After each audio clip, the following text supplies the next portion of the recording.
ambillah peluang di bulan Ramadan ini untuk bersedekah. Nak tahu akan kelebihan bersedekah? Marilah sama-sama kita mendengar tazkirah daripada Ustaz Husin Adam. Bismillahirrahmanirrahim. Alhamdulillah wassalatu wassalamu ala asyrafil anbiya mursalin sayyidina Muhammad wa ala alihi washabihi ajma'in. Alhamdulillah kita berjumpa pada kesempatan ini yang mana insya-Allah pada hari ini atau kesempatan ini Ustaz nak berkongsi pada semua para penonton daripada ayat Al-Fatir, surah Al-Fatir ayat ke-29. Allah berfirman, "A'udzubillahi minasyaitonirrajim. Bismillahirrahmanirrahim. Innal ladzina yatluna kitaballah wa aqamus shalah wa anfaqu mimma razaqnahum sirran wa alaniyah yarjuna tijaratan lan tabur." Yang mana dalam hadis ni kalau kita lihat Allah berfirman, sesungguhnya mereka yang membaca kitab-kitab Allah, yakni macam kita lah orang Islam, membaca Al-Quran dan mendirikan solat. Kita salah satu yang difardukan untuk dirikan solat, ubudiyah kepada Allah SWT.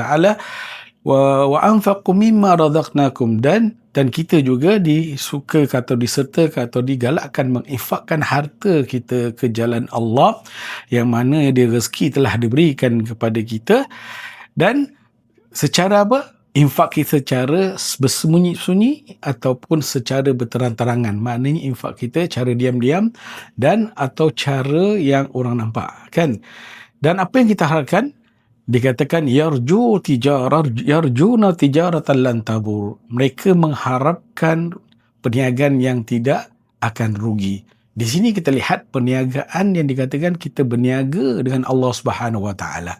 Dari segi kata berniaga dengan Allah, ya ini kita berniaga apabila amalan-amalan kita yang mana kita infakkan harta kita ke jalan Allah, Allah akan membalas kita di yaumul qiyamah. Dan salah satu masa juga apabila kita berniaga, macam berniaga betul ya, perniagaan kita akan ditambahkan dan rezeki kita akan dibesarkan ataupun diluaskan dengan rezeki yang apabila kita menginfakkan harta kita ke jalan Allah. Dan dalam kesempatan bulan Ramadan ini, kalau kita lihat dalam hadis Rasulullah SAW pernah ditanya oleh sahabat, sedekah apa yang paling afdal? Ya Rasulullah, kata sahabat, dan Rasulullah bersabda, as-sadaqatu fi Ramadan, sedekah pada bulan Ramadan. Dan kita dalam bulan Ramadan ni kita banyaklah bersedekah.